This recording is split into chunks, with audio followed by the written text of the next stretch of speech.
Hindi ko alam kung kakayanin ko. Buong buhay ko lagi siyang nasa tabi ko. Hindi ko kaya. Lola? Lola! Tulong, si Lola na himatay! Parang nabuwal na saging na basta na lang natumba si Lola Tati sa akin. Mabuti na lang maaga pang mga taong naroon. Nahalos kamag-anak lang din namin. Binuhat ni Chong ang Lola. Saka dinala sa silid. Sumunod naman ang iba pa naming kamag-anak at pinaypayan ng Lola. Ilang sandali lang, nagkamalay na rin siya. Muli na naman siyang umiyak na umiyak. La, tumahan na po kayo. Pilitin niyo rin pong kumain para hindi kayo manghina. Mabuti nga para sumunod na rin ako kay Domeng. Huwag naman po kayo magsalita ng ganyan. Kapag nawala po kayo, paano na po ako? Sino na mag-aalaga sa akin? Pasensya ka na, Apo. Sa sobrang pagdadalamhati ko sa pagkawala ng lolo mo, nakalimutan na kita. Naiintindihan ko po kayo, La. Pero sana po, huwag niyo nang sasabihin na sana sumunod na kayo kay Lolo. Ang daya kasi ng lolo mo. Ang dami pa naming gustong gawin. Sabi pa niya, hihintayin pa niya si Chito. Masakit man po, kailangan po natin tanggapin na maluwag sa dibdib natin ang nangyari. Hindi umimik si Lola.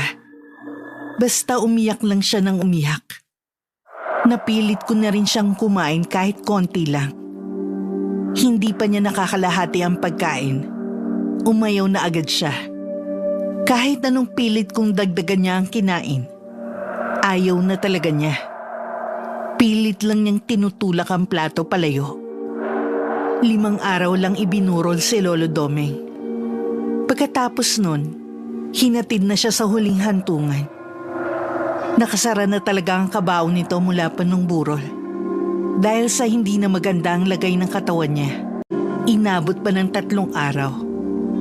At sa kabilang isla pa nakita ang palutang-lutang niyang katawan. Umagos ang pagdadalamhati ng mga nakilibing, binababa sa lupa. Inihagis ko na rin sa ibabaw ng kabaong ang hawak kong bulaklak. 1 buwan na rin ang nakakalipas mula nung mailibing si Lolo Domeng. Madalas ko pa rin makitang umiiyak si Lola. Awang-awa man ako. Wala akong magawa para kahit papano maibsan ko ang nararamdamang pighati ni Lola.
Bakasyon nun sa eskwelahan, kaya marami akong oras para gumala.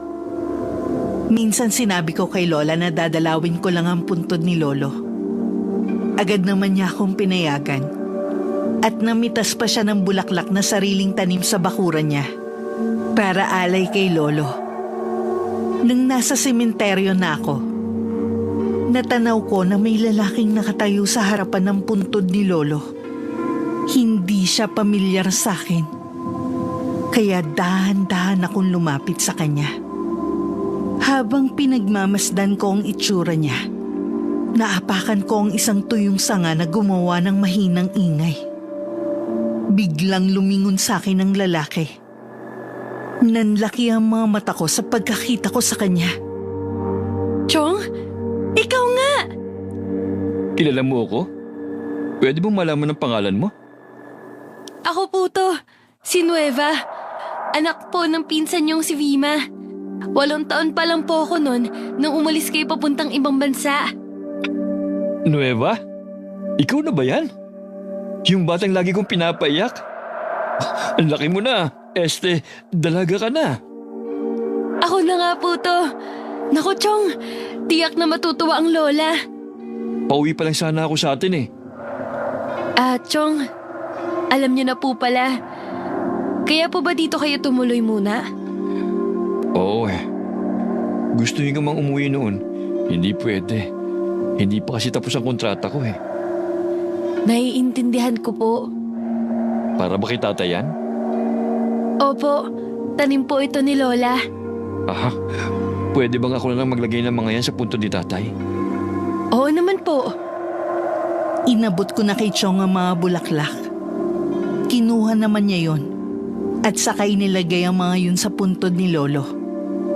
Kita ko sa mukha ni Chong ang matinding kalungkutan at pagdadalamhati.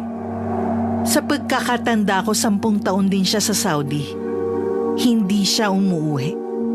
Para mas malaki ang maipadala niyang pera sa mga magulang at kapatid. Nagbunga rin ang lahat ng paghihirap niya sa lupa ng kanyang ama. May kanya-kanya ng bahay ang 4 niyang kapatid. Napag-aral din niya ang mga to para makakuha ng magandang trabaho. Puro guro sa bayan ang mga trabaho ng mga kapatid niya. Maganda at malaki na rin ang bahay ng mga magulang niya. Masasabi ko na naging mabuti at mabait si Chong sa kanyang pamilya. Sayang nga lang, hindi na siya nahintay ni Lolo. May iba ka pa bang pupuntahan? Wala naman po, Chong. Dito lang talaga ang sadya ko. Mabuti nga po naisipan kong dalawin si Lolo. Kung gano'n, umuwi na tayo. Buha kasing ulan eh. Sige po. Habang naglalakad, dun ko lang napansin na may nakaparada palang tricycle sa tabi ng daan.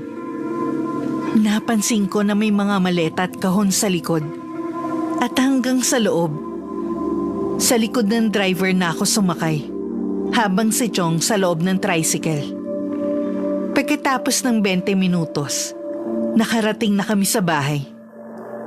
Gulat na gulat si Lola Tati nang makita si Chong. Napapaiyak pa nga siya habang palapit si Chong sa kanya. Agad na nagyakap ng mahigpit ang mag-ina. Mabuti naman umuwi ka na, anak. Wala nang tatay mo. Hindi ka na niya nahintay pa. Sinabi nga po ni Kuya Rocco nang tumawag siya sa akin sa telepono. Patawarin niyo po ako kung hindi ako nakarating ng buro ni tatay. Hindi po talaga ako pinayagan ng boss ko kahit anong pakiusap ko. Naiintindihan naman yun ng itay mo. Ang importante, nandito ka na pagkatapos ng 10 taon. Sana naman ay dumito ka na, anak. Huwag ka nang aalis. Yun naman ang matagal ng hiling ng tatay mo. Hindi na po talaga ako aalis. Sayang nga po hindi na ako nahintay ni Itay. Hindi ko malang siya naiyakap kahit sa huling sandali. Natigil lang ang malungkot na usapan ni na Lola at Chong nang biglang sumugod ang mga kapatid ni Chong at ilan naming kamag-anak.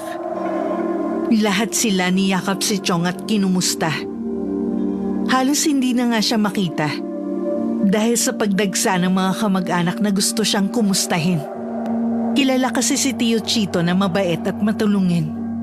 Sa pagkakaalam ko, halos lahat ng kamag-anak namin natulungan niya sa pera o sa pag-aaral sa mga anak nila.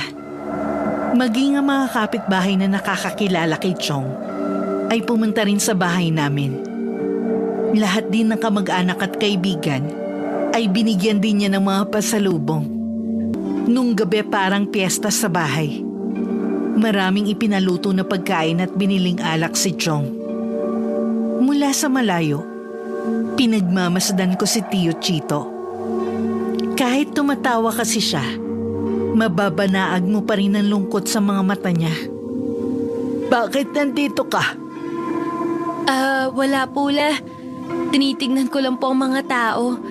Para po kasing piyesta dito sa atin eh.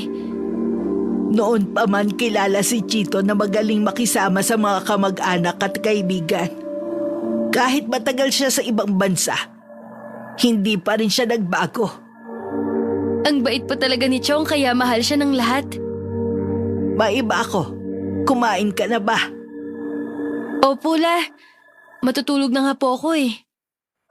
Mabuti pa nga at lumalalim na rin ang gabi. Sige po, La. Mauuna na po ako sa inyong matulog. Humalik lang ako sa pisngi ni Lola at saka na ako pumasok sa silid ko. Sa tagpong nakita ko kanina na magkakasama ang magpapamilya, hindi ko maiwasan ng mainggit. Anak kasi ako sa pagkadalaga ng aking ina. Nung 7 taong gulang pa lang ako, iniwan na niya ako kina Lola. Sabi niya kailangan daw niya magtrabaho sa malayong lugar para maibigay ang masaganang buhay para sa akin. Isang beses lang siya nagpadala nun ng sulat na may kasamang pera. Pagkatapos nun, hindi na siya ulit nagparamdam sa amin hanggang sa kasalukuyan. Hanggang ngayon umaasa pa rin ako na magpapakita siya sa akin. Sina Lola at Chong ang tumutustos sa pag-aaral ko. Wala akong masabi sa mga kabutihan nila sa akin. Ang pagmamahal ko kay Inay ay unti-unting napalitan ng galit at pagdaramdam. Marami akong iniisip ng gabing yun hanggang makatulugan ko na ang alalahaning yun. Kinabukasan paglabas ko ng bahay, nagkalat ang mga basyo ng bote. Agad ko na rin yun itinabi at nagwalis na rin ako. Gising na rin ng mga oras na yun si Lola. Nasa kusina siya at nagluluto ng almusal namin. Nang pumasok ako sa loob ng bahay, nadatnan ko na dun si Chong. Kasalukuyan siyang nagkakape. Ang aga mo namang gumising. Hindi katulad ng ibang kaedad mo na tinatanghali sa higaan. Nasanay na po kasi ako, Chong. Kahit kailan hindi niya pinasakit ang ulo ko. Napakabait na bata at masipag pa. Matalino rin sa klase nila. Salamat nga pala, Nueva. Lagi ka nandyan para kay Inay. Nabanggit niya na ikaw lagi ang umaalalay sa kanya eh. Wala po yun, Chong. Sila na po ni Lolo ang tinuturing kong pangalawang magulang ko. Mahal na mahal ko po sila. Ang swerte naman namin sa'yo. May balita ka pa ba sa nanay mo? Naku, wala na po eh. Hindi na rin po ako maasa na magpapakita pa siya sa akin. May ilang taon na rin pong nakakalipas. Kung talaga magpapakita siya, sana noon pa. Ay, intindihan kita. Pero sana wag mo munang husgan ng nanay mo. Kung sakali magpapakita sa balang araw, hayaan mo siya magpaliwanag kung bakit hindi ka na niya nagawang puntahan dito. Opo, nanay ko pa rin naman po siya. Nakikita ko na magandang pagpapalaki sa'yo ni na Itay at Inay. Oo naman po. Binusog nila ako sa pangaral at pagmamahal. Kaya nga po hindi ko naramdaman na may kulang sa pagkatao ko. Kaya po kahit wala po si Inay, hindi ko na rin po hinahanap ang presensya niya. Hindi na nag-usisa pa si Chong tungkol kay Inay. Maya-maya lang, naghain na si Lola at Tati ng almusal namin. Kaya natigil lang kwentuhan namin. Pagkatapos naming mag-almusal, nagpunta si Chong sa iba naming kamag-anak na hindi nakapunta kagabi. Nung bandang hapon naman, may mga kaibigan siyang dumating galing kabilang isla. Kaya naman nagpaluto siya kay Lola. Nasa balkonahe ako ng bahay at sila naman ay nasa ibaba. Kaya naman dinig na dinig ko ang kanilang usapan. Nakapukaw sa akin ng pansin nang sabihin ng isa sa mga kaibigan ni Chong ang tungkol sa isang babaeng nagngangalang Gracia. Agad namang iniba ni Chong ang pinag-uusapan nila. Tila ang pagbanggit sa pangalan ng babaeng yun ang nagbigay ng kakaibang atmosfera sa paligid. Nawala kasi ang masayang kwentuhan at kansyawan sa kanila. Mula nang dumalaw ang mga kaibigan ni Chong galing sa kabilang isla, napansin kong tila laging naglalakbay ang isip niya. Madalas ko rin siyang makita na nakatingin sa labas ng bintana at malalim ang iniisip. Kahit si Lola, napapansin na rin siya. Meron ka bang dinaramdam, Chito? Ha? Wala po, Nay. Kahit matagal kang nawala sa piling namin ng itay mo, kilala pa rin kita. Alam kong merong bumabagabag sa'yo. Tungkol ba ito sa trabahong iniwan mo sa ibang bansa? Hindi po tungkol sa trabaho ko na iniwan. Maayos ko pong natapos ang kontrata ko sa boss ko. Kung ganon, tungkol saan ang gumugulo sa isip mo? May kinalaman ba ang pagdalaw ng mga kaibigan mo na taga-ibang isla? Sa dati mo bang nobya na iniwan mo noon?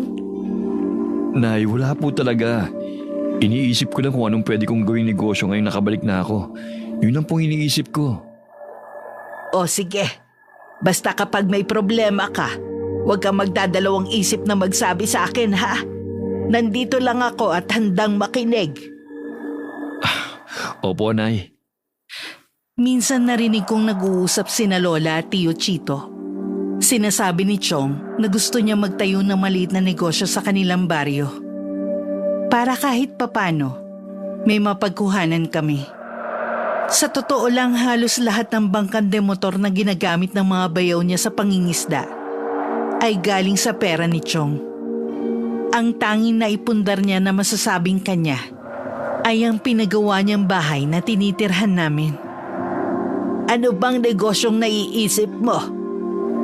Nakita po kasi akong bakanting lote dito sa lugar natin nung isang araw habang naglalakad-lakad ako. Iniisip kong bilhin tapos doon ko ilalagay ang mga kulungan ng baboy. Pag-aalaga ng baboy ang gusto mo. Maganda yung naiisip mo. Kaya lang po wala akong masyadong alam eh. Madali na lang pag-aralan niya ang kung gugustuhin mo.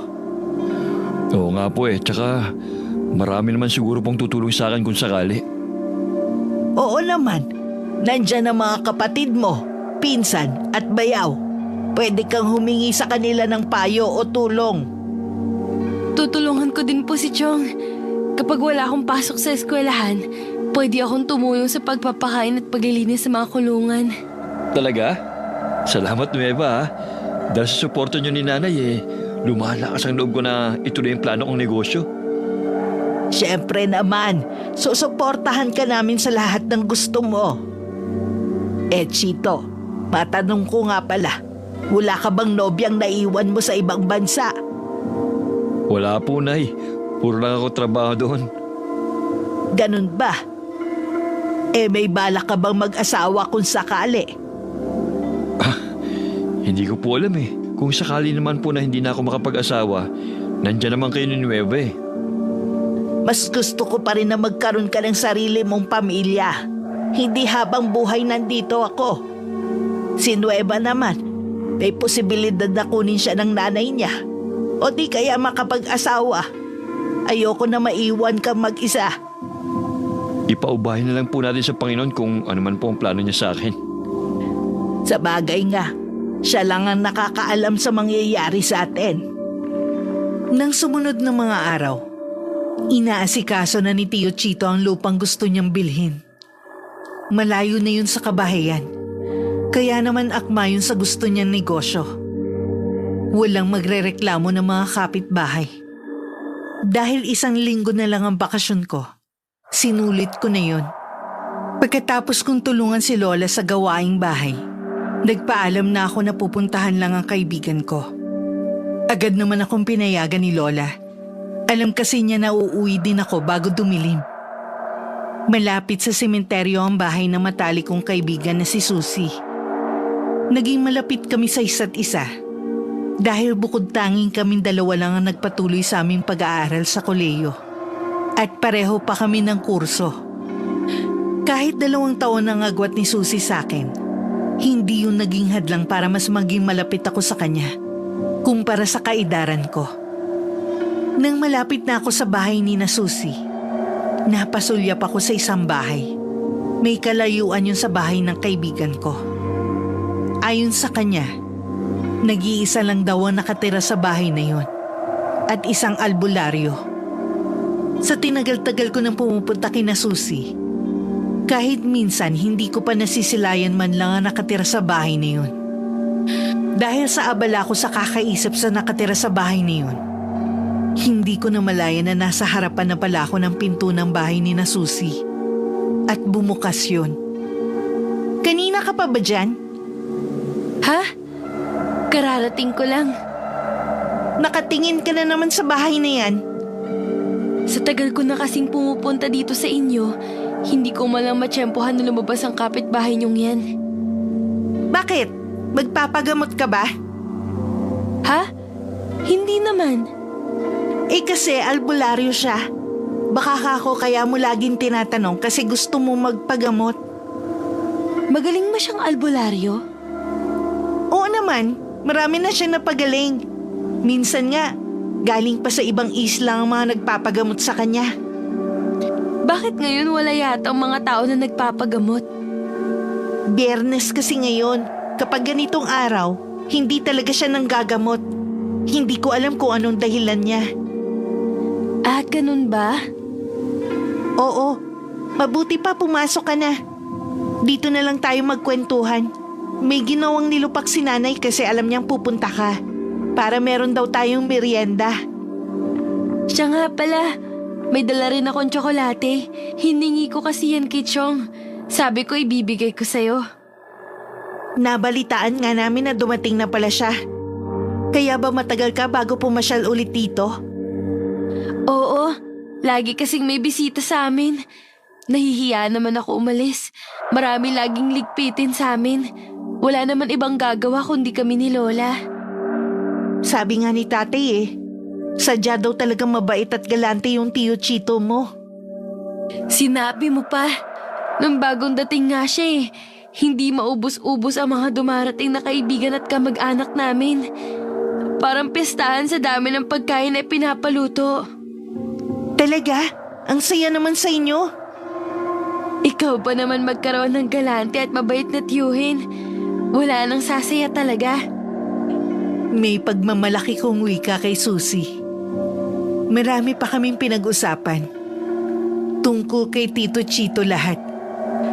Dahil nawili kami sa walang katapusan na kwentuhan, hindi ko na namalayan ang mabilis na takbo ng oras.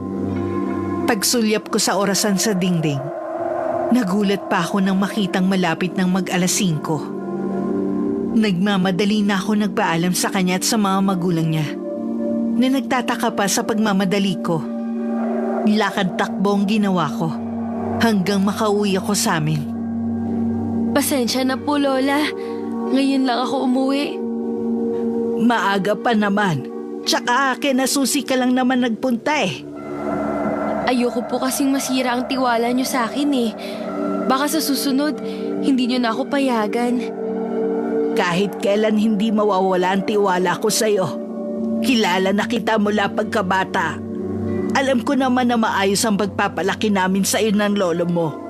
Kaya hindi ka katulad ng ibang kabataan na naliligaw ng landas. Salamat po, La. Natapos na rin ang bakasyon ko. Naging abala na ulit ako sa pag-aaral. Sa paupahang bahay ako tumitigil sa bayan. Hindi kasi kakayanin kung araw-araw ako mag-uuwian.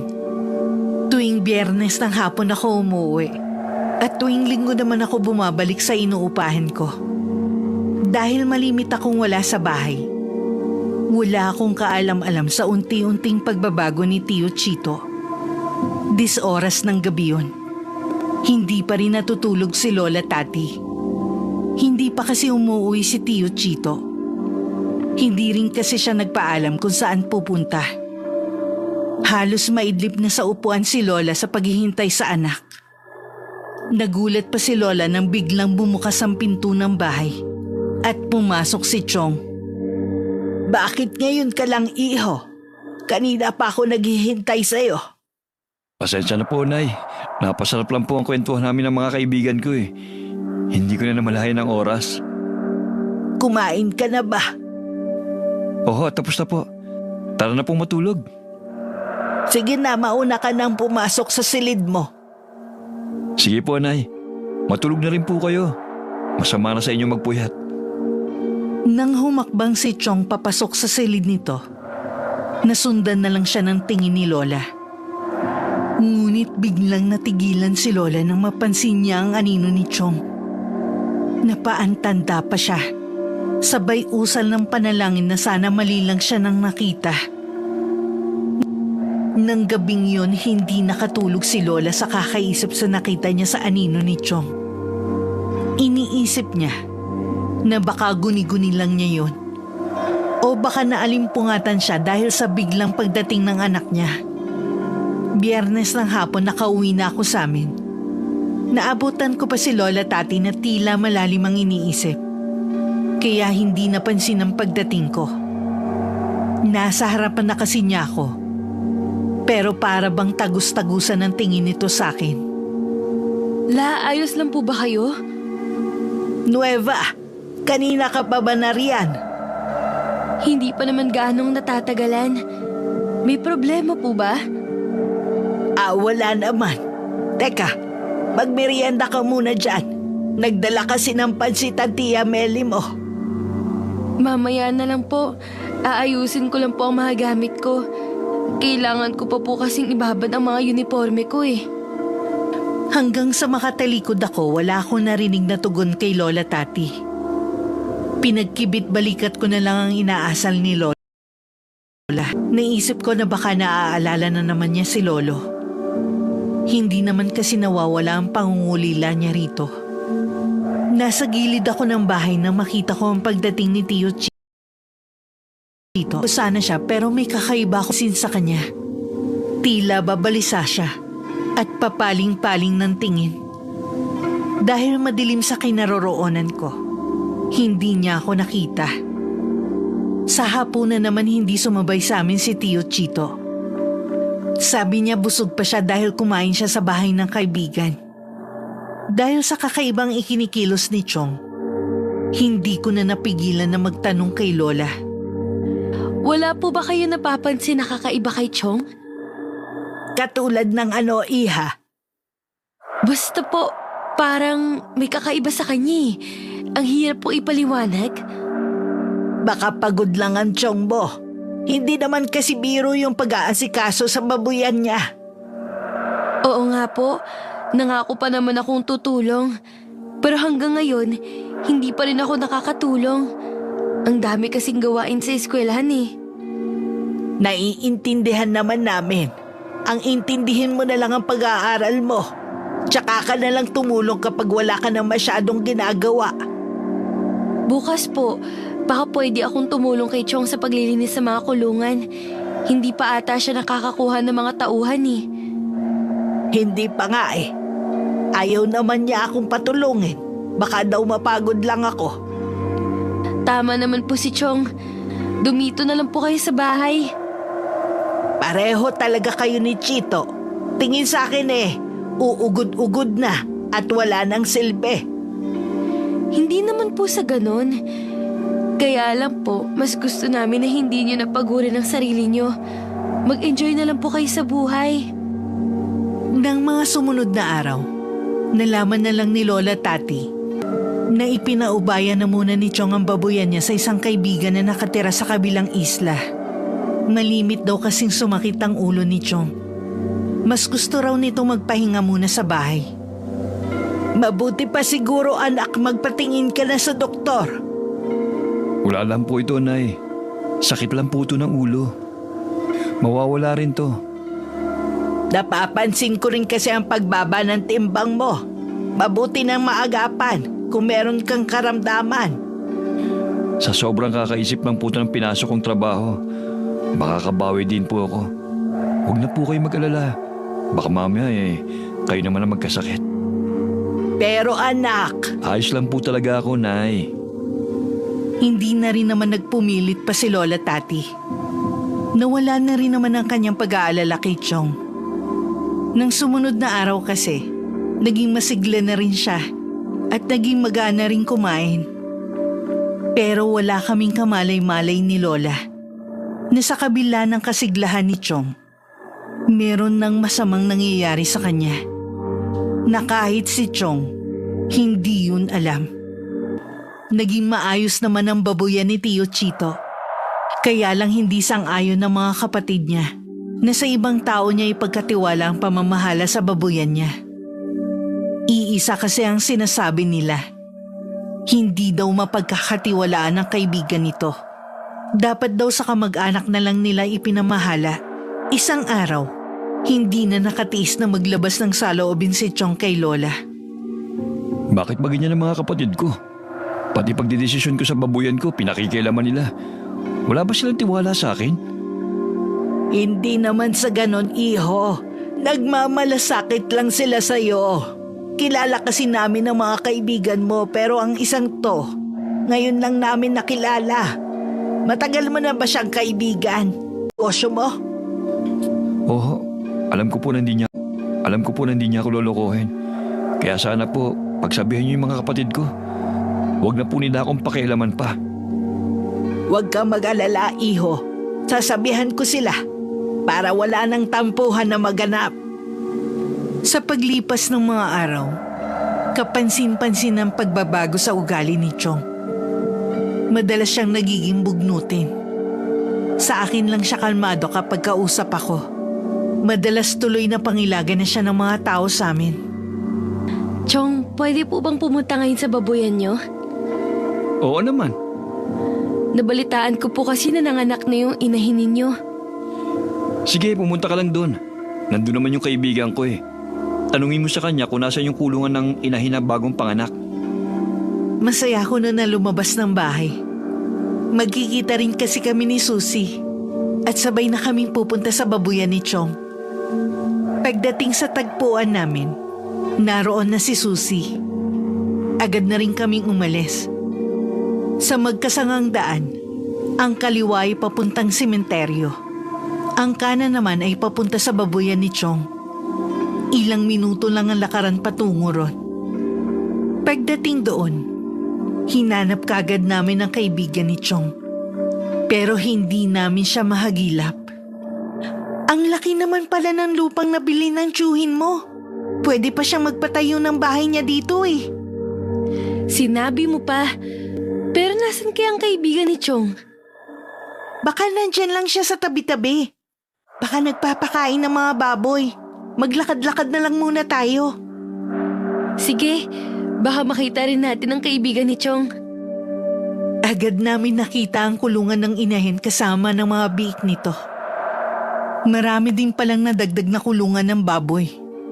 Nung huli kasi ako nagpunta, iilan pa lang ang kulungan na naroon. Naikot na namin ang buong lugar. Hindi pa rin namin nakita ang kaibigan ni Chong. Baka may pinuntahan ng kaibigan ng Chong mo. Imposible naman kasi na nalibot na natin ang buong lugar eh. Hindi natin siya mahanap. Baka nga, pero dapat hindi niya iniiwan ang lugar na to. Wala pa nga kasing nakukuha na ibang tauhan si Chong. Wala daw magustuhan ng kaibigan niya. Mabuti pa umuwi na tayo. Tingnan mo oh, mukhang uulan na. Sige, tara na. Nang makaalis kami, tsaka naman lumabas ang kaibigan ni Chong na kanina pa pala nagtatago sa likod ng malaking puno. Matalim ang mga mata niyang nakatingin sa amin ni Susie habang naglalakad kami palayo. Pagdating ko sa bahay, naabutan ko si Chong na balot at may medyas pa. May sakit po ba kay Chong? Para akong tatrangkasuhin eh. Uminom na po ba kayo ng gamot? Oo, binigyan na ako ni nanay ng paracetamol. Mabuti pa po magpahinga na kayo sa kwarto nyo. Habang nasa bayan ako, wala akong kamalay-malay na may nangyayari na kay Chong. Ilang araw na kasi siyang hindi umuwi sa bahay. Hanggang maging isang linggo na yun, hinahanap na siya ng mga kapatid, bayaw, at iba naming kamag-anak. Nawawala na ng pag-asa ang lahat na makita pa siya. Nang isang hapon, isang barangay tanod ang nag-uwi kay Chong. May nagdala raw rito sa barangay at sinasabing pag-alagala ito sa kalye na parang nawawala sa sarili. Madungis at nagugutom ng matagpuan ito. Saan ka ba nagpunta, anak? Bakit basta ka na lang umaalis nang hindi nagpapaalam? Matagal ba talaga akong nawala? Oo, sobrang nag-aalala na nga kami sa'yo kung saan-saan ka na namin hinanap. Ang tanda ko lang kasi, gusto ni tatay na sumama ako sa kanya. Tama, magkasama kami ni tatay. Ano bang sinasabi mo? Patay na ang tatay mo. Patay na ba siya? Pero bakit? Tingin ko buhay na buhay pa siya at ilang araw ko siyang nakasama. Hindi ko alam kung paano ipapaliwanag sa'yo, pero matagal na siyang patay. Baka namimiss mo lang siya kaya akala mo nakikita mo siya. Siguro nga po. Ang mabuti pa ay maligo ka muna. Ipaghahanda na rin kita na makakain. Nang gabing yun, habang mahimbing na natutulog si Chong, nag-usap-usap si Lola at mga tsuhin at tiyahin ko kung ano ang gagawin nila kay Tio Chito. Sa naging pag-uusap nila, lahat sumang-ayon na ipatingin sa espesyalista si Chong. Meron ding haka-haka na baka nakuha nito ang sakit nung nagtatrabaho pa siya sa ibang bansa. Kinabukasan, kasama ang bayaw at isang kapatid na guro, sinamahan nila si Chong sa pinakamalaking ospital sa bayan. Ngunit normal naman ang pagsusuri sa kanya. Wala daw itong diferensya. Nang maiuwi, naging normal naman ang kilos ni Chong ng mga sumunod na araw. Hindi ko alam kung bakit naiisip niyong may sakit ako eh. Hindi na niyo ako pag-iisipan ng kung ano-ano dahil mismong doktor na nagsabi sa inyo na wala akong diferensya. Huwag ka namang magalit. Nag-aalala lang ang mga kapatid mo sa'yo. Wala silang masamang intensyon. Hindi kaya ginagawa nila ito dahil galit sila sa akin? Dahil mas gusto ko sa ibang tao ipamahal ang negosyo ko? Hindi pa ba sapat ang mga ginawa ko sa kanila? Chito, hindi ganyan ang mga kapatid mo. Huwag mo naman sana silang sumbatan ng ganyan. Bakit hindi? Ang dami kong isinakripisyo para sa pamilyang to. Kinalimutan kong sarili kong kaligayahan para sa inyo. Iniwan kong nobya ko. Di ba pa sapat yun? Gusto niyo yata habang buhay ko na lang kayong pagsilbihan eh. Sige na anak, gawin mo na lang kung anong gusto mong gawin. Basta ba lagi kang mag-iingat. At sana, huwag mo nang uulitin yung basta-basta ka na lang mawawala ng matagal. Pasensya na, Nay, kung nakapagsalita ako ng masama sa inyo. Tingin ko kasi nasasakal na ako eh. Patawarin mo kami kung ganun ang nararamdaman mo.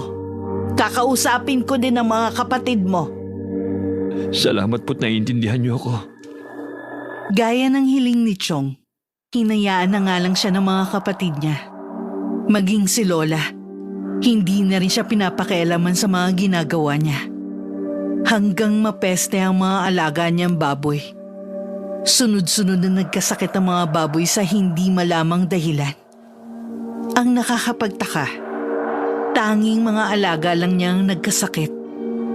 Muling bumili si Chong ng 2 inahin at 1 lalaking baboy. Ngunit sa kasamaang palad, ganun ulit ang nangyari. Nag-isip na lang ng ibang mapagkakakitaan si Chong. Ngunit laging ganun na lang ang nangyayari. Tila nasa kanya ang problema. Para siyang may dalang malas.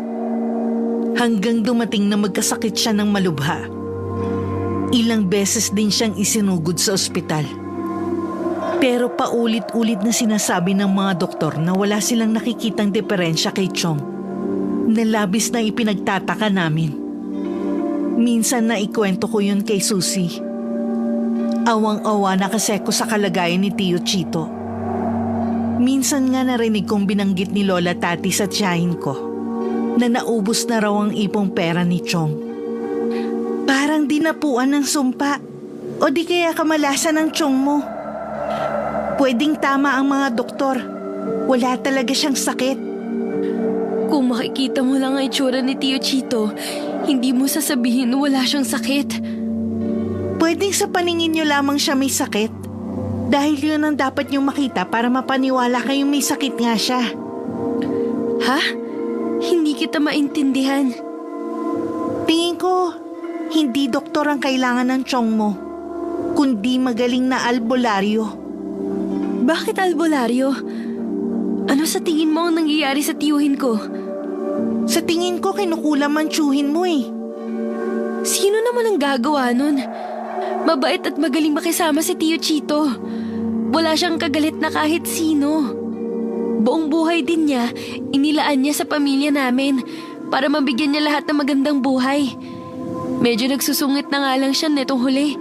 Siguro dahil laging masama ang pakiramdam niya. Pero hindi naman sapat yun para may magalit sa kanya. Pwedeng inggit ang ugat kaya kinulam ang tiyuhin mo. Alam mo ba na nauubos na ang lahat ng ipon niya? Hindi na rin siya makakapagpundar ng bagong negosyo. Ano pa bang kaiinggan sa kanya? Bakit hindi pa niya tigilan ng tiyuhin ko? Hindi ko kayang sagutin ang bagay na yan. Pero kailangan natin matulungan agad ang tiyuhin mo bago mahuli ang lahat. Ano bang mangyayari kapag hindi natin maagapan ng tiyuhin ko? 2 bagay lang ang pwedeng mangyari. Ang mabaliw siya o mamatay.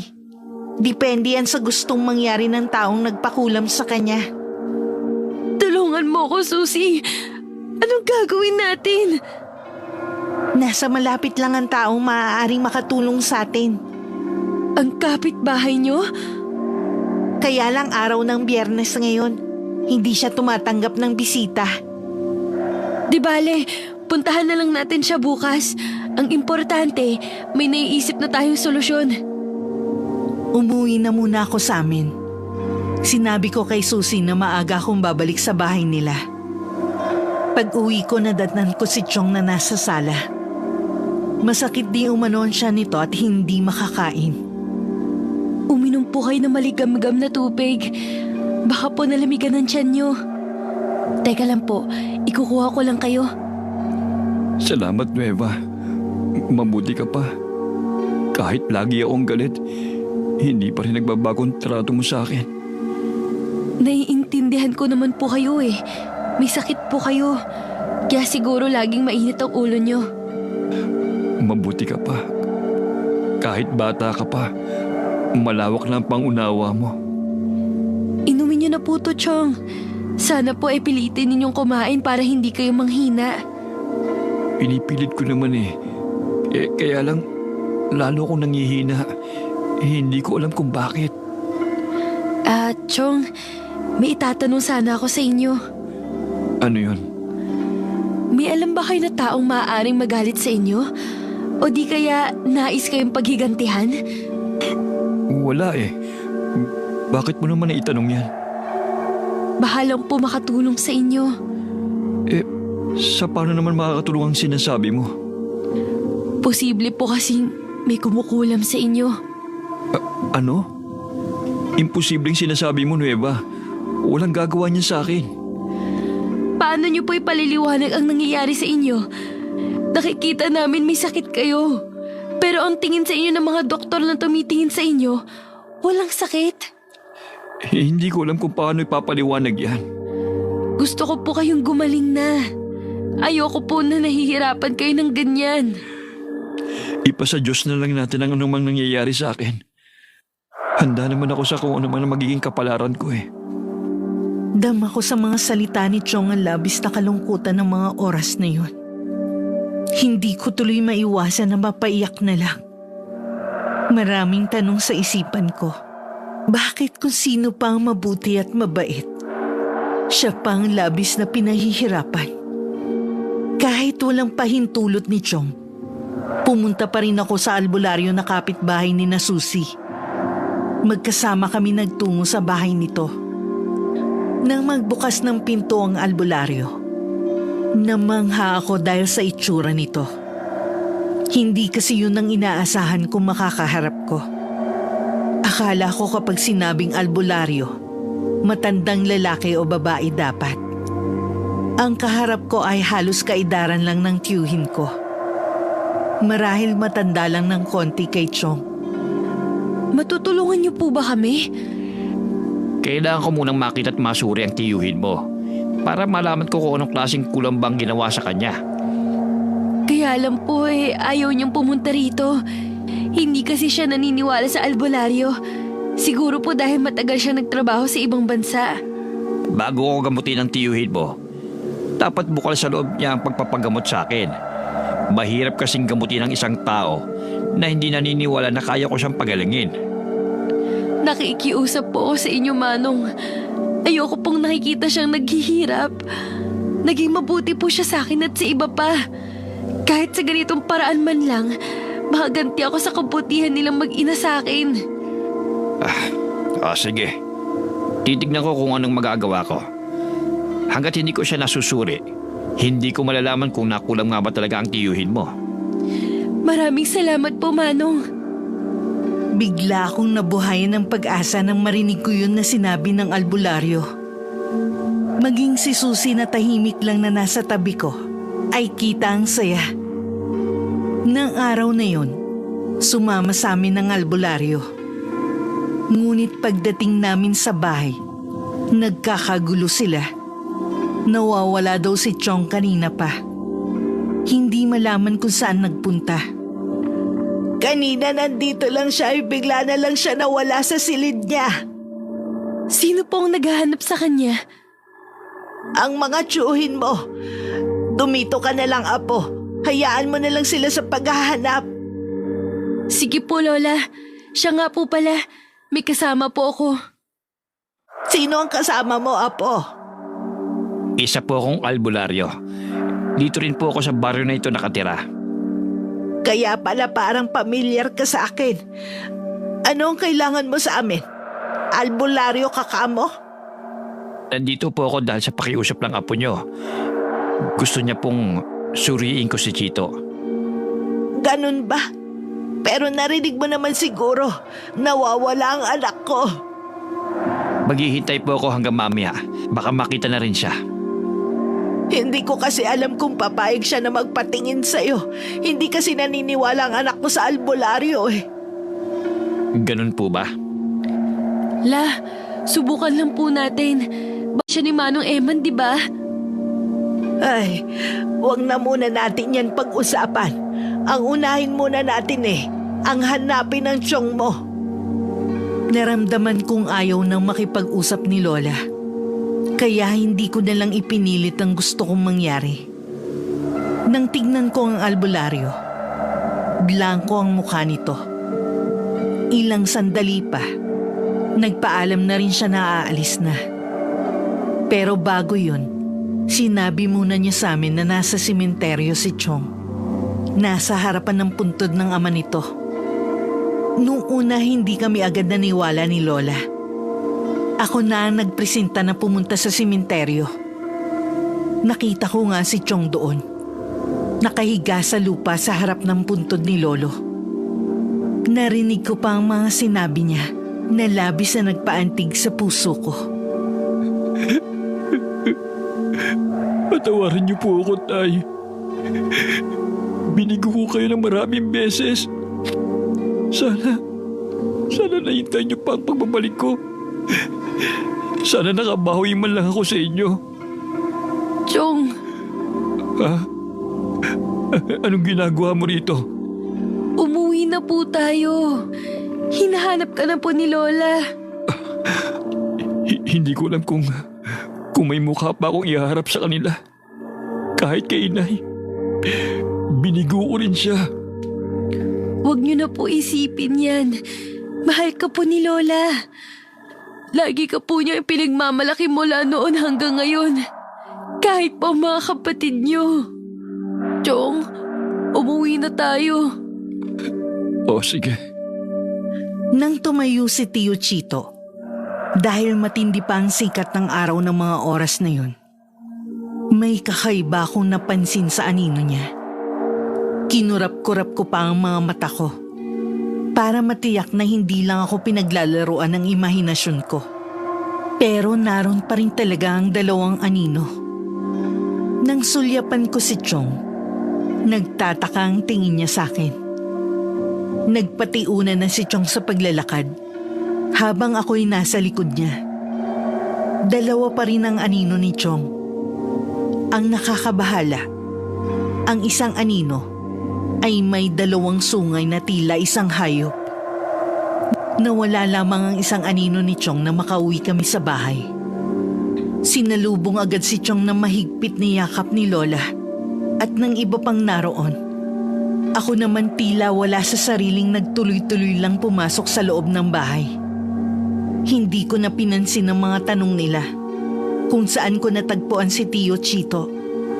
Nung nakaupo na ako sa sala, noon ko lang napansin na merong Santo Niño. Nagtataka ako kung saan galing yun.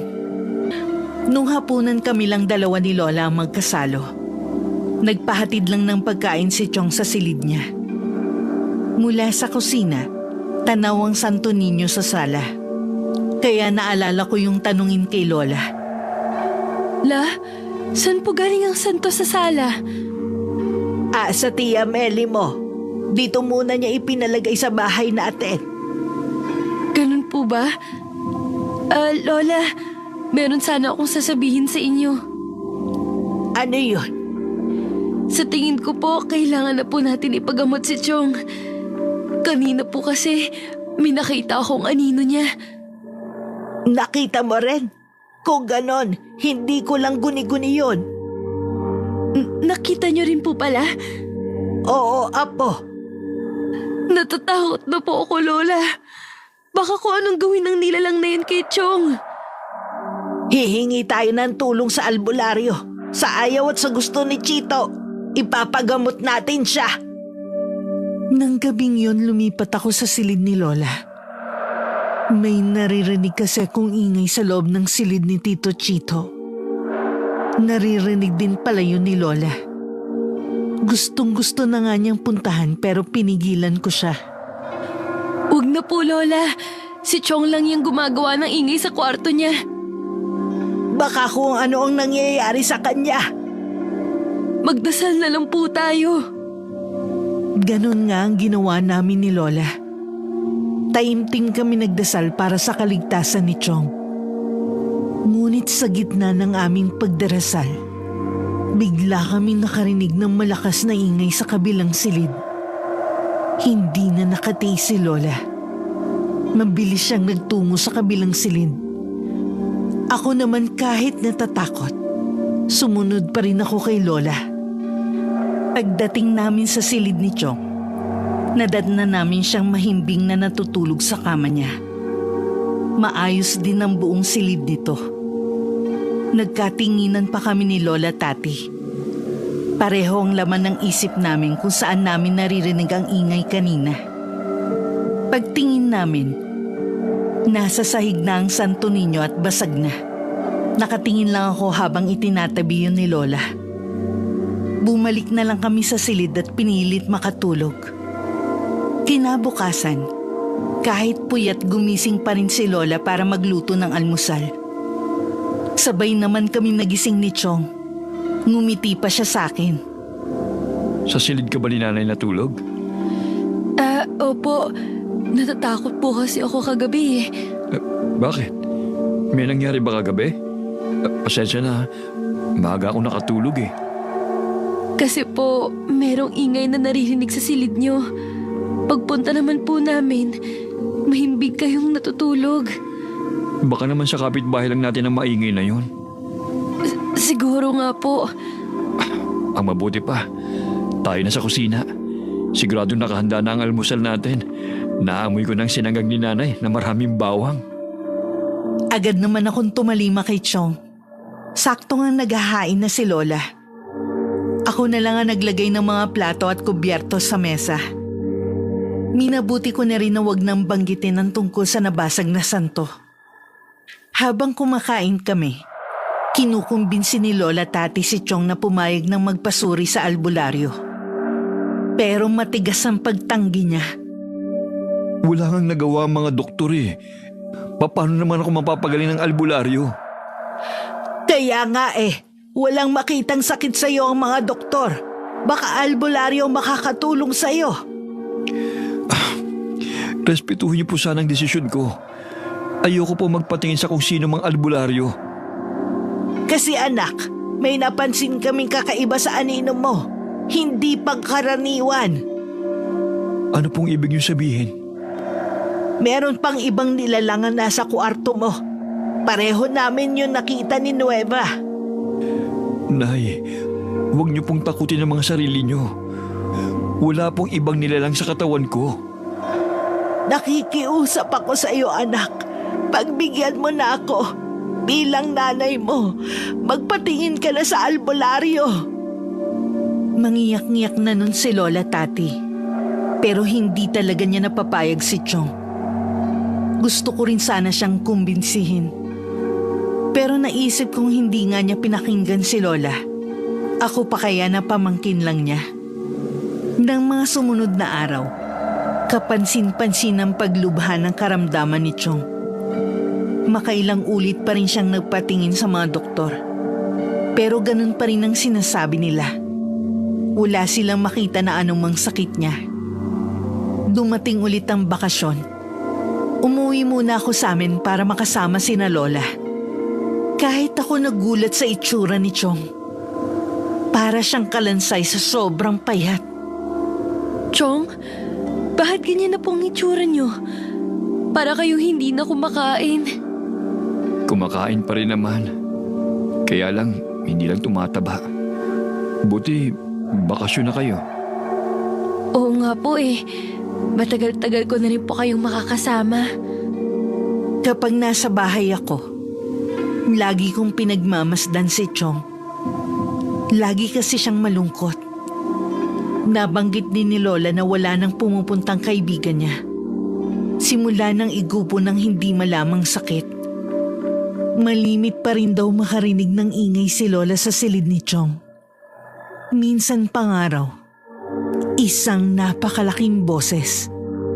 Wala pa daw siyang sinasabihan sa mga anak sa takot mahusgahan. Baka daw kasi lalong mapasama ang tingin kay Tio Chito. Minsan dinalaw ko si Susie sa kanila. Sa bahay lang kasi nila ako nakakapaglabas ng saloobin ko. Nakakaawa naman ang Chong mo, no? Nasa ganun na nga siyang kalagayan. Iniwan pa ng mga kaibigan niya. Kung kailan kailangan niya ng suporta ng mga yun. Diyan mo talaga makikilala ang mga tunay na kaibigan sa oras ng kagipitan. Alam mo bang tinatanong ka ni Manong Eman? Sabi ko, hindi niyo makumbinsi ang tiyuhin mo. Nauubos na raw kasi ang oras. Anong ibig niya't sabihin? Hindi niya pinaliwanag. Siguro kailangan na talaga na magamot ang tiyuhin mo. Noong umuwi ako sa amin, nadatnan kong namimilipit sa sakit si Chong. Kung saan-saan parte ng katawan niya itinuturo ang masakit. Tanging kami na lang ang karamay niya sa mga ganong pagkakataon. Minsan kasi, sinabi ng isa naming kamag-anak na baka umaarte na lang daw si Chong. Bakit daw walang makitang sakit sa kanya ang mga doktor? Mismo mga kapatid nga niya, hindi na rin nakikisimpatya sa kanya. Minsan narinig kong nakikipagsagutan si Lola sa mga kamag-anak namin. Pagkatapos kayong tulungan ng anak ko na maiahon sa hirap, ito pang igaganti niyo sa kanya. Hindi na nga kayo nakakatulong. Kung ano-ano pang sinasabi ninyo, mga walang utang na loob. Tara na po sa bahay, La. Hayaan niyo na lang po sila. Sumusobra na kasi sila eh. Bakit hindi na lang sila manahimik? Sinisiraan pa nila ang Tio Chito mo. Wala rin pong maidudulot na mabuti kung makikipagtalo pa po kayo sa kanila. Isa pa yung mga asawa ng mga tiyahin mo. Akala mo mga kusino na. Si Chito naman ang bumili ng bangkang demotor nila. Sadya po talagang may mga taong hindi marunong lumingon sa mga taong pinagkakautangan nila ng loob. Awang-awa na kasi ako sa tiyuhin mo. Kesyo ba wala na siyang pera? Basta na lang siyang tilalikuran ng mga taong tinulungan niya. Hanggang makapasok ng bahay, hindi pa rin tumitigil sa paglalabas ng sama ng loob si Lola. Noon ko napansin na nakatayo pala sa labas ng pintuan ng silid niya si Chong. Chong? Oo anak, pasensya ka na kung nagising kita sa ingay ko ha. Hindi ko na kasi napigilan ng sarili ko. Narinig ko po ang lahat. Hayaan niyo lang po sila. Nakakapuno na rin kasi sila eh. Parang hindi na kinabang sa'yo. Huwag niyo lang po silang pansinin. Ipasa Diyos na lang po natin ang mga ginagawa nila sa atin. Tama po si Chong. Kita niyo nga siya. Hindi na apektado sa mga sinasabi ng mga tao. Ay, sadya kasing mabait ang tiyuhin mo. Pero gusto ko lang siyang ipagtanggol sa mga taong yon. Tama naman kayo. Wala rin namang maidudulot na mabuti sa pakikipagtalo sa kanila. Meron din pala akong sasabihin sa inyo. Ano yon, iho?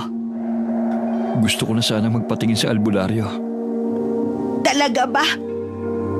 Opo, kung pwede ngayong araw na rin to. Pwede ba natin siyang puntahan ngayon? Pwede po. Tuwing Biyernes lang naman po siya hindi naggagamot. Tuluyan nang napaluha si Lola Tati. Dahil galing na rin mismo kay Chong na gusto na nitong magpatingin sa albularyo. Nang araw na yun, pinuntahan namin si Manong Eman. Malayo pa lang kami nakita na namin siyang nasa labas ng bahay niya. Waring alam nito ang aming pagpunta. Nang makalapit kami, agad na rin niya kaming pinatuloy sa bahay niya. Yun ang kauna-unahang pagkakataon na makapasok ako sa bahay niya. Noon kasi, sa labas ko lang siya nakakausap. Makulay ang bahay niya. Puro matitingkad na kulay ang mga kasangkapan na naroon. Maging ang pintura ng dingding ng bahay ay kulay lila. Ang mga kortina ay matingkad na kulay pula. Merong maliit na altar sa pinakasala ng bahay.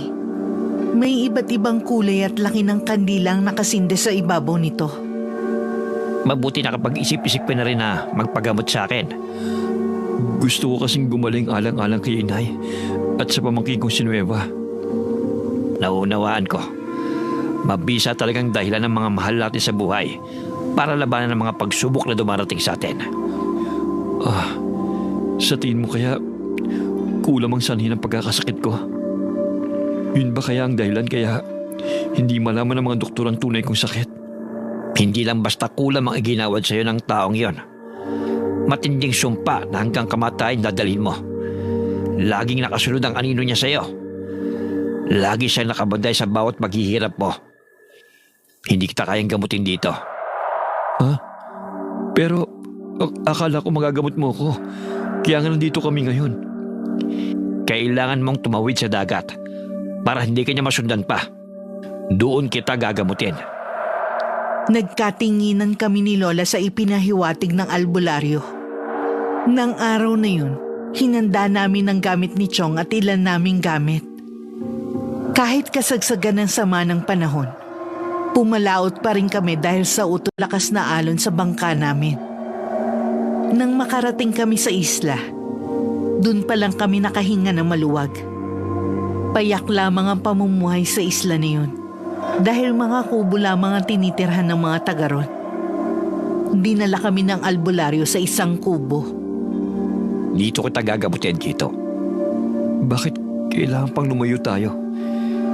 Dahil hindi makakatawid ang anino niya sa dagat kung hindi rin tatawid ang tao nagpakulam sa'yo. Wala pa rin ako maintindihan sa mga sinasabi mo eh. Hindi mo na kailangang unawain. Magtiwala ka lang na kaya kitang gamutin. Pinapasok na muna ng albularyo si Tio Chito sa nag-iisang silid na naroon. Kami naman ni Lola ay naiwan sa labas. Kinausap ko rin si Manong Eman tungkol sa aninong nakita namin kay Chong. Manong, may kinalaman po ba yung anino ni Chong? Bakit dalawa sila?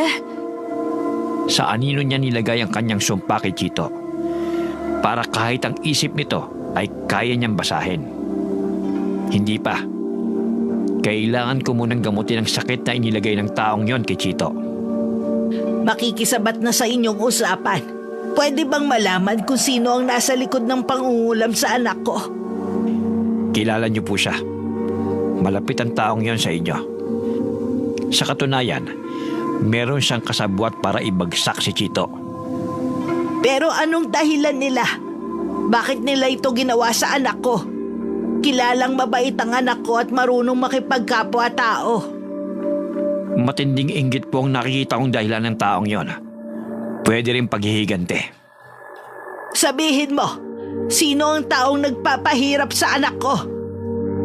Mataman munang tinitigan ng albularyo si Lola bago niya tinukoy ang taong nasa likod ng pangungulam kay Chong.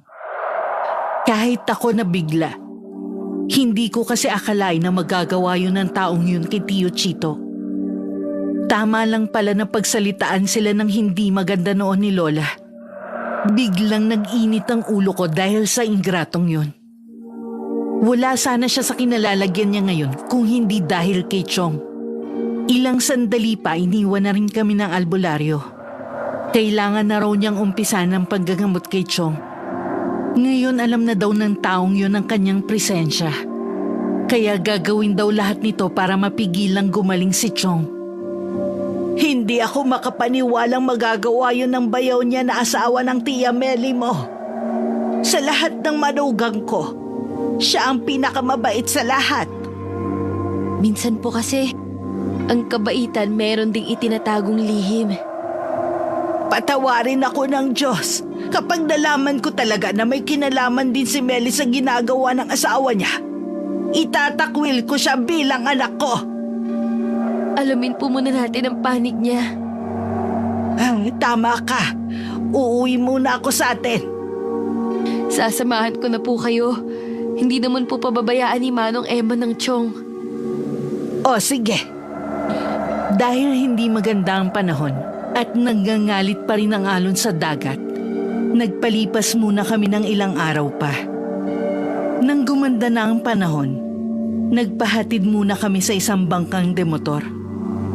Bago kami umalis, isang orasyon ang ginawa sa amin ng albularyo. Hindi namin alam kung para saan yun. Basta ang sabi niya, proteksyon naming maglola. Pagdating sa bahay, napansin ko ang kakaibang tingin sa amin ng mga kapitbahay. Hindi na lang namin sila pinansin ni Lola. Iligpit mo na ang mga mahahalagang gamit natin dito. Buo na ang pasya ko. Aalis na tayo sa bahay na ito. Oh, pero bakit po natin iiwan ang bahay na to? Buong buhay ni Chito ibinigay niya sa amin na pamilya niya. Kinalimutan niyang may sarili din siyang buhay. Lagi niyang sinasabi na nabigo niya kami. Pero ang totoo niyan, kami ang bumigo sa kanya. Hindi ko siya nagawang protektahan laban sa taong may matinding inggit sa kanya. Kakayanin niyo po ba na tumira sa ibang lugar? Buong buhay niyo po dito kayo tumira. Handa akong magsakripisyo para kay Chito. Gusto ko namang bumawi sa kanya. Sa bagay nga po, sino pa bang matatahimik sa bahay na to? Kung alam naman natin na may ahas na laging nagmamasid sa bawat kilos natin. Sa tingin ko po, iyon na rin ang gugustuhin ni Chong. Inuna ko munang ayusin ang mga gamit ni Chong. Dadalhin na kasi namin yun kapag umalis kami. Nang matapos ang ginagawa ko, nagpaalam muna ako kay Lola. Kasing dalawin si Susie na ilang araw ko ding hindi nakita. Pagdating sa bahay nila Susie, tuwang-tuwa siya na makita ako. Akala ko nakalimutan mo na ako eh. Pwede ba yun? Kinailangan kasi namin ilayo dito si Chong. Nalaman kasi namin na hindi iba ang kumukulam kay Chong. Sabi ko na nga ba eh. Ayaw ko lang kasi manguna. Pero malakas ang kutob ko na hindi rin iba sa inyo may kagagawan nun. Kasabwat pa yung kaibigan ni Chong na pinamahala niya ng babuyan. Grabe na talaga ang mga tao ngayon, no? Sinabi mo pa, mga ingrato at walang utang na loob. Eh, kumusta na pala ang Chong mo? Wala pang sinasabi si Manong Eman, pero may tiwala ako sa kanya. Alam ko magagawa niyang pagalingin si Chong. Sana nga gumaling na sa lalong madaling panahon ng tiyuhin mo. Sana karmahin ang taong nasa likod ng pagkakasakit niya. Marami pa kami na pagkwentuhan ni Susie. Iniba na lang din namin ang pinag-uusapan namin. Dahil wala ang mga magulang niya at nasa kabilang isla, naisipan muna niya na samahan ako sa bahay. Habang naglalakad kami, palingalinga si Susie. Hindi ko inaasahan ang susunod niyang sasabihin. Alam mo, hindi talaga maiiwasan na kainggitan ng tiyuhin mo. Bukod tanging siya lang kasi ang nakapagtrabaho sa ibang bansa. Siguro nga. Pero hindi ko talaga mapapatawad ang mga gumawa nito sa kanya. Gusto ko iganti ang tiyuhin ko. Paano ka naman gaganti? Ipapakulam mo rin ba sila? Mas patindi pa sa kulam ang gusto kong mangyari sa kanila. Para maranasan nila ang naramdamang paghihirap ni Chong. Naiintindihan ko ang galit mo, pero hindi tama na gumanti ka. Ipasa Diyos mo na lang ang kasamaan nila. Hindi sa lahat ng oras, ipinapasa Diyos na lang ang mga masasamang ginagawa nila. Nasasabi mo lang yan kasi galit ka. Huhupa din yan. Hindi na lang ako umimik. Hindi ko na lang sinabi ang naglalaro sa isipan ko. Mula nang malaman ko kung sino ang nagpakulam kay Chong, nabuo na sa utak ko ang paghihiganti. Hindi ko nga lang alam kung paano ko sisimulan. Pagdating sa bahay, wala si Lola. Bigla akong kinutuban ng masama. Agad kong niyaya si Susie sa bahay ng isa sa kapatid ni Chong. Nadatnan nga namin doon na galit si Lola. Niyakap ko na siya sa bewang at pilit na pinapakalma. Demonyo ka! Pagkatapos ka naming tanggapin sa pamilya namin, pagkatapos kang tulungan ng anak ko at maging ang mga anak nyo, ito pa palang igaganti nyo? Tara na, Pula. Hayaan na lang natin sila. May karma rin sa mga katulad nila. Hayaan mo muna ako, Nueva. Ikaw, Meli, mas kinakampihan mo pa ang asawa mo kesa sa kapatid mo na malaki ang naitulong sa pag-aaral mo. Nakatungo lamang ang tiyahin ko at tinatanggap ang masasakit na salita ni Lola. Samantalang ang asawa nito, nakatungo nga ang ulo. Pailalim naman kung tingnan si Lola. Mababakas na wala sa kanya ang pagsisisi sa ginawa. Nang matapos masabi ni Lola ang lahat, kusa na rin siyang tumalikod at umalis. Bago ko sumunod kay Lola, isa-isa ko muna silang tiningnan. Una si Tio, Tia, at ang dalawa nilang anak na hindi nalalayo ang edad sa akin. Kinabukasan bumalik na rin kami sa isla. Agad naming kinumusta si Chong. Sabi ng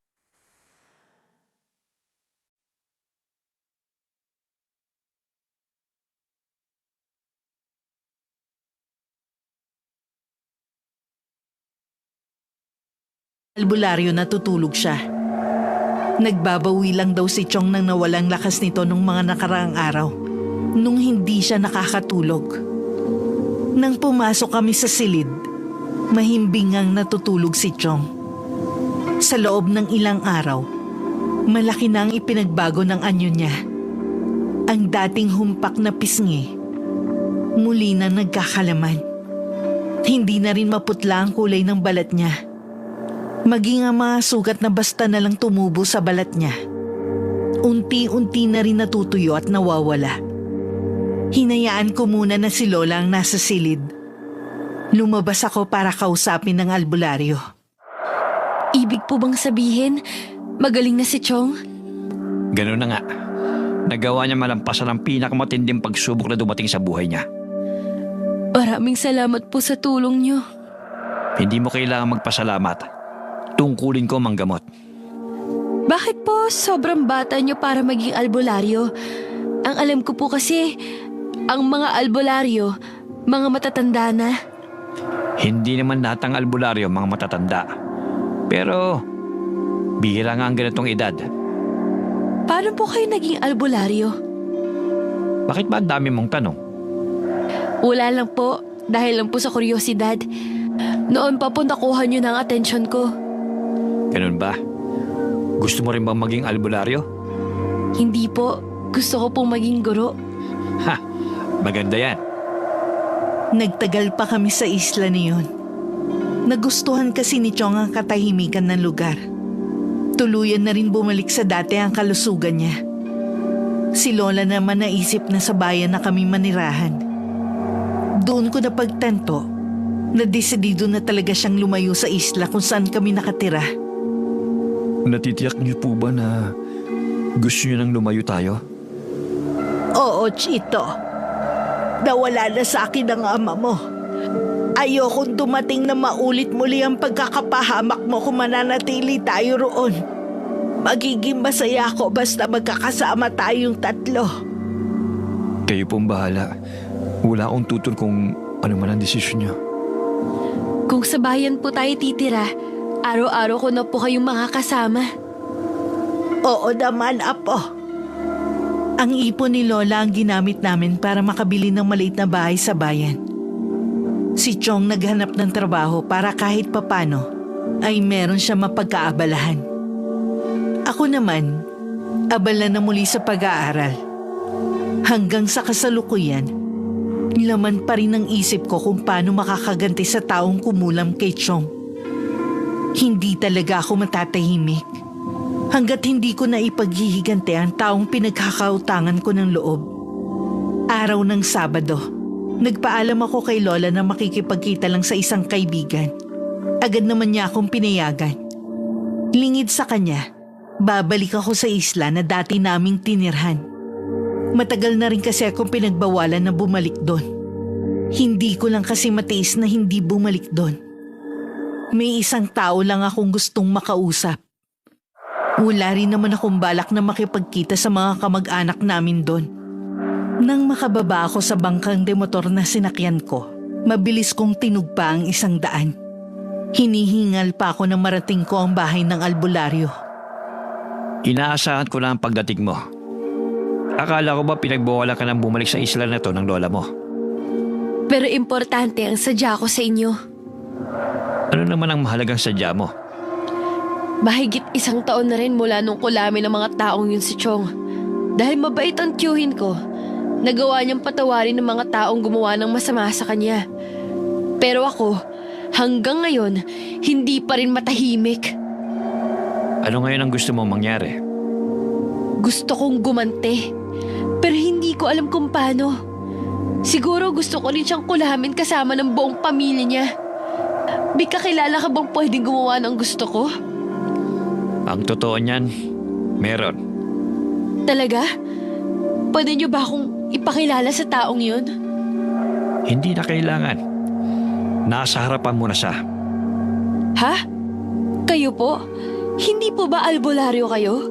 Oo, albularyo ko. At isa rin akong mambabarang. Paano po nangyari yun? May kakayanan din ako mambarang. Hindi nga lang to libre. Hindi kagaya ng panggagamot ko. Pinipili ko rin kung sino ang babarangin ko at kung ano ang kasalanan nila. Kapag sa tingin ko agrabyado ang biktima, pumapayag ako. Para na rin naipaghiganti ko ang mga naapi ng walang kalaban-laban. Pwede mo bang barangin ang kumulam kay Tio Chito? Sigurado ka? Di ba kapamilya mo sila? Iyon na nga eh. Kapamilya nila si Chong. Pero nagawa nila ang bagay na yun sa kanya. Sa kabila ng kabutihan niya sa kanila. Gaya ng sinabi ko, hindi libre ang pambabarang ko. May pera ako. Matipid ako kaya naiipon ko ang baon na binibigay sa akin ni Lola. Kung ganon, payag na ako. Hindi ko na napigilan ng mapangiti ng pumayag si Manong Eman. Hindi niya sinabi kung kailan niya isasagawa ang pambabarang sa bayaw ni Chong. Maghintay na lamang daw ako. Tsak naman daw na makakarating sa akin ng balita. Makalipas lang ang 3 araw, isang taga-Islam pumunta sa bahay. Sinabi nito na patay na daw ang asawa ni Tia Meli. Tila daw binarang ang lalaki. Dahil di umano sa mga insekto na lumabas sa katawan nila. Agad siyang yumakap at umiyak sa balikat ng ina. Kasalukuyang kami magkatabi ni Chong. Habang kausap ni Lola ang mga anak niya. Karma na po siguro sa kanya ang nangyari. Mas masahol pa ang pagkamatay niya sa ginawa niya sa inyo. Kahit na gano'n ang ginawa niya sa akin, hindi ko hinangad na mapasama siya. Matagal ko na rin siyang napatawad. Hindi ko maiwasan ang lihim na mainis kay Chong. Imbis na kasi matuwa siya, bakas pa sa mukha niya ang kalungkutan. Tumagal lang ng 3 araw ang burol. Kinailangan na kasing ilibing agad ang labi. Dahil sa kakaibang amoy na lumalabas sa nakasara nitong kabaong. Sa pagkakatuklas ko sa pagiging mambabarang ni Manong Eman, tuwing may nakakaaway ako, lagi ako nagtutungo sa kanya para ipabarang ang mga yon. Para akong naadik sa pagpapabarang. Hanggang isang araw natuklasan ko kung bakit ako iniwan ng inay nun. Nagkaroon pala siya ng karelasyon. Hindi alam ng lalaki na may anak siya. Kaya naman inilihim niya ang tungkol sa akin. Sa takot na matuklasan ng lalaki ang tungkol sa akin, mas pinili niyang abandonahin ako. Mula sa mga lumang gamit, nakita ko nag-iisang larawan na naiwan sa akin. Nanlisik ang mga mata ko sa pagkakatingin ko sa larawan. Nang araw na yun, nagpaalam ako kay Lola. Sabi ko pupunta lang ako sa isang kaibigan. Lingid sa kanya, babalik ako sa isla, sa bahay ni Manong Eman. Gusto ko na rin kasing tuluyang matuldukan ang kaugnayan ko sa aking ina. Wakas,